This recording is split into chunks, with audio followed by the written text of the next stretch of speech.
Chaque année, le 8 septembre, l'Église célèbre la naissance de la Vierge Marie. À Jérusalem aussi, dans la basilique Sainte-Anne, cet événement a été commémoré par une messe.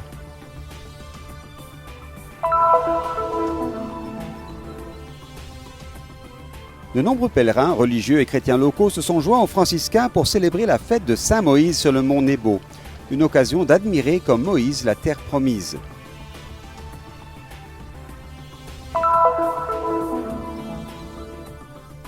Le premier festival biblique a eu lieu à Ramallah, une exposition, des conférences, beaucoup de musique et la jeunesse chrétienne locale.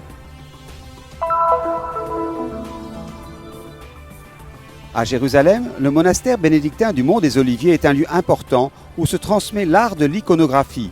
Pendant un demi-siècle, sœur Marie-Paul, décédée en mai, en fut la vraie artiste. Sœur Marie-Bénédicte a repris son héritage.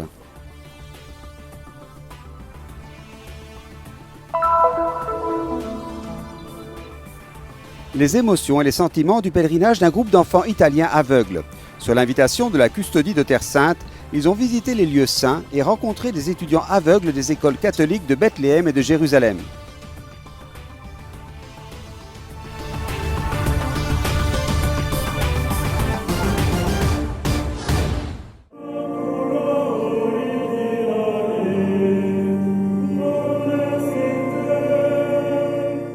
Descendre dans la grotte qui se trouve dans la basilique Sainte-Anne à Jérusalem, c'est comme entrer dans l'histoire de la naissance de Marie.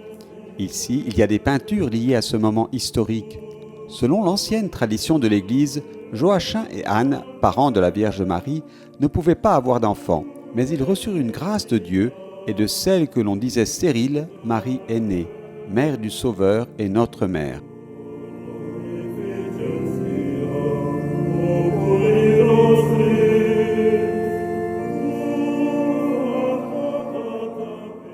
L'évangile apocryphe de Jacques dit que Marie a vécu ici avec Joachim et Anne et que c'est toujours à cet endroit qu'est née celle qui fut conçue sans péché.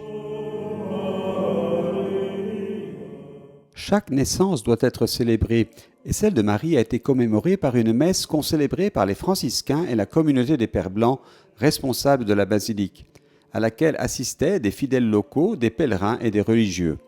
Dans son homélie, le frère Stéphane a souligné comment, avant le « Me voici » de Jésus, il y a eu le « Oui » de Marie. Et aujourd'hui, le cycle des liturgies des franciscains va rencontrer le cycle des liturgies du Consulat de France. Et nous sommes heureux, en ce lieu qui est territoire français, de rencontrer les différentes communautés présentes à Jérusalem et concrètement aujourd'hui la France. Les franciscains célèbrent depuis des siècles en ce lieu, depuis la fin du 19e siècle, ce lieu a été donné aux Pères Blancs et les franciscains continuent à venir célébrer cette liturgie comme ils le faisaient avant l'arrivée des Pères Blancs. La musique joue un rôle important dans une fête et ceux qui ont participé à cette célébration ont pu percevoir la sonorité de cet endroit. Uma das melhores acústicas na Terra Santa. Une des meilleures acoustiques de Terre Sainte, due à la construction même de l'église, spécialement conçue pour offrir une excellente acoustique, en particulier lors des chants et des louanges à Dieu. Bonito, quando sempre cantarmos e louvarmos a Deus nesta igreja. Donc je suis encore plus contente et ça m'a vraiment émue et très touchée. En plus de ça, il y a une acoustique très intéressante et on participe vraiment et ça remue le cœur. Et on a été invités à venir à la messe et nous avons été contents de prier avec la communauté des chrétiens de Jérusalem.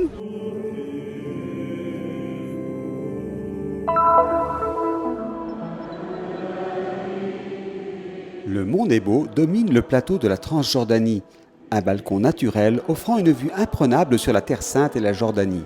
Ici, la tradition situe l'épisode dans lequel Moïse, après avoir conduit le peuple d'Israël à travers le désert, regarde la terre promise et l'admire sans pouvoir y entrer, parce que Dieu le lui a interdit. Il meurt ici.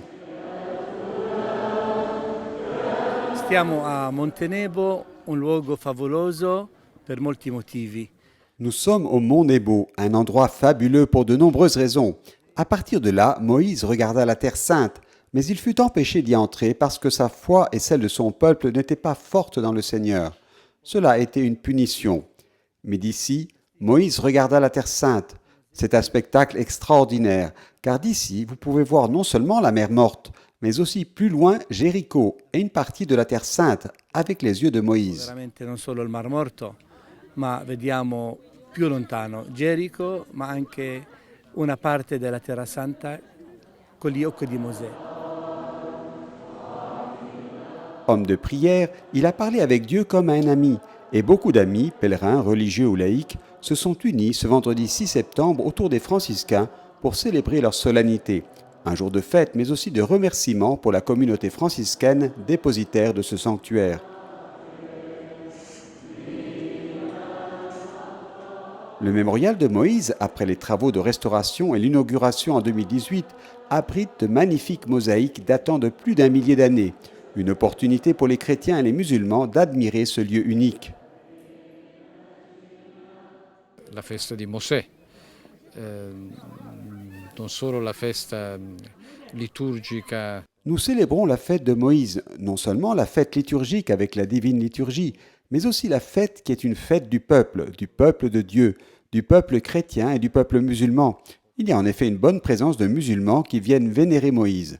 C'est une fête du ciel et de la terre en même temps. C'est une fête qui célèbre les promesses de Dieu. Nous voyons cette fidélité de Dieu également à notre époque. Del cielo e festa della terra contemporaneamente, è una festa che compie le promesse di Dio e quindi questa fedeltà di Dio la vediamo riproposta anche nei nostri tempi.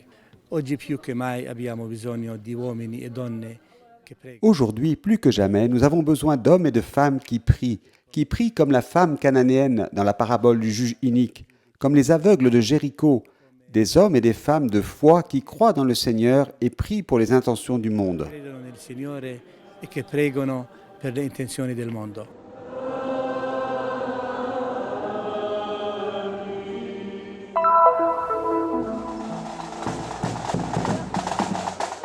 L'événement a été ouvert au son de la musique. Les éclaireurs, avec des rythmes différents, ont lancé le premier festival biblique.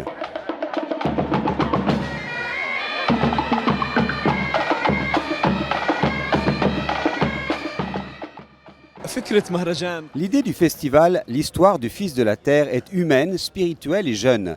C'est une inspiration du Saint-Esprit qui agit dans le monde entier grâce à ces jeunes et au secrétariat général de la jeunesse de la Terre de Jésus. Les autorités civiles et religieuses locales se sont rendues à l'événement accompagnées au son des éclaireurs.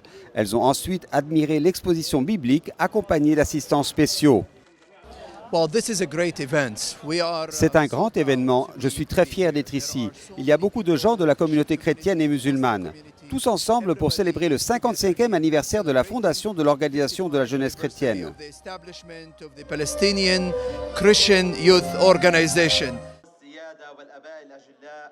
Le secrétaire général de la jeunesse, les autorités civiles et religieuses locales ont prononcé des discours. Des prix ont également été remis et le logo de l'événement a été présenté. Lors de cette fête, nous célébrons l'histoire du Fils de la Terre, le 50e anniversaire de la fondation de la jeunesse chrétienne en Terre Sainte. Le premier à en avoir eu l'idée fut le patriarche latin de Jérusalem, Monseigneur Michel Sabat. Aujourd'hui, nous célébrons les résultats de cet effort et la manière dont le groupe s'est établi dans la plupart des églises et des paroisses. Dans l'exposition biblique, chacun profite de chaque information grâce à la visite guidée. Ce fut une très belle expérience. J'ai appris beaucoup de choses que je ne savais pas sur l'Ancien et le Nouveau Testament. Les images de l'exposition étaient très belles et tout était très bien expliqué. Un apprentissage à la fois pour ceux qui participent, mais aussi pour les assistants du festival.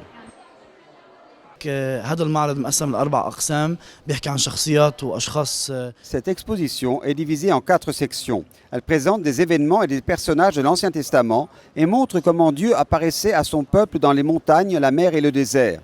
Ensuite, il y a la rencontre avec Jésus-Christ, élément fondamental de l'exposition. La dernière section raconte comment la Bible s'est répandue et a atteint tous les coins du monde.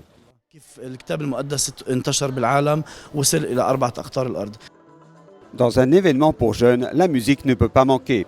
Regardez comment ces jeunes sont impliqués.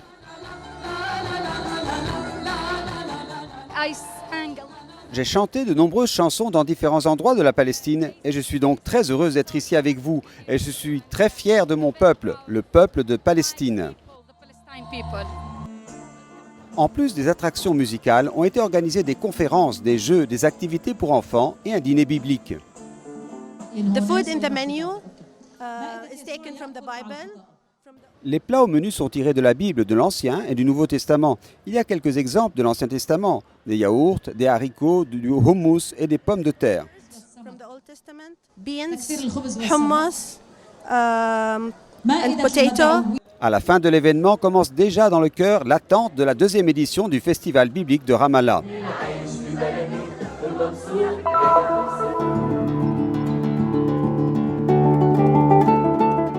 Une icône, c'est la parole de Dieu en couleur.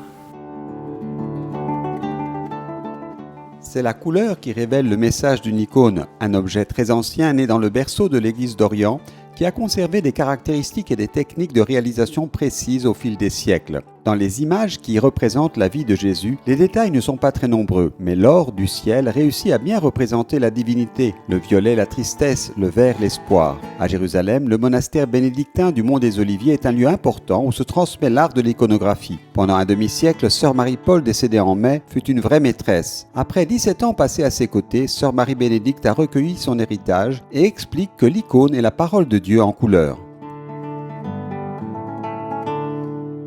C'est une grande responsabilité d'avoir reçu cet héritage, mais je l'ai reçu vraiment comme une grâce. Nous avons fait ensemble une icône. 15 jours avant sa mort, elle l'a vue. Elle était tellement contente que j'avais pu la terminer, qu'elle a dit « maintenant je peux m'en aller ». Elle avait eu l'impression d'avoir terminé son œuvre. Marie-Bénédicte montre l'atelier où, aidée de deux sœurs, elle travaille chaque jour sur des icônes. Celles représentant Jésus le bon pasteur ou celles représentant Jésus et saint Thomas sont toujours en élaboration. Cette icône-là est l'icône des pèlerins d'Emmaüs. Donc vous voyez Jésus qui parle aux deux pèlerins et les pèlerins disent « nous espérions ». Donc il y a la couleur violette, c'est la tristesse, « nous espérions ». Mais après, quand ils ont reconnu Jésus, ils disent « Notre cœur n'était-il pas tout brûlant ?» Il faut au moins un mois de travail pour une petite icône, 2 ou 3 mois pour les plus grandes comportant de nombreux caractères. La technique implique plusieurs étapes, de sorte que vous travaillez souvent sur plusieurs icônes à la fois. Les icônes créées par sœur Marie-Paul au cours des décennies sont des centaines, et l'église voisine du couvent en conserve plusieurs qui représentent des épisodes de la vie du Christ, une transposition visuelle authentique de la parole de Dieu. L'icône pour elle, et pour tout le monde, c'est la parole de Dieu. En fait, quand elle parlait des icônes aux pèlerins, elle ne disait pas je vous donne le message des icônes, elle disait je vous partage la parole.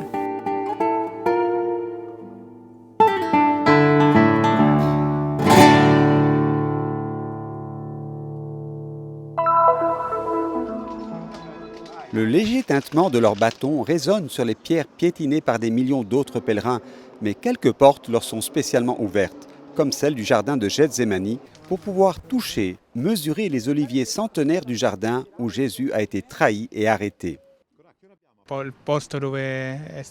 Pouvoir entrer là où Jésus a commencé sa passion est une grande émotion. Marco, 29 ans, diplômé et employé dans une banque, est à Jérusalem avec 11 enfants aveugles comme lui. C'est la 3e fois qu'ils vont tous ensemble à l'étranger, accompagnés de leur instructeur, mais ce voyage a quelque chose de très spécial. La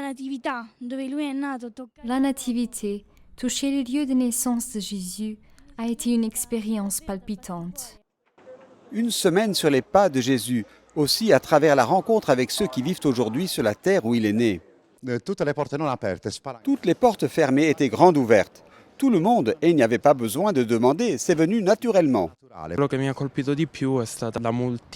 Ce qui m'a le plus frappé, c'est la multiethnicité de ce lieu, souvent décrit comme un lieu de guerre dangereux. Et vous venez ici et vous voyez comment les gens essayent de vivre ensemble. À l'école de la custodie de Terre Sainte de Beth Hanin à Jérusalem-Est, 45 enfants non-voyants accueillent leurs amis italiens.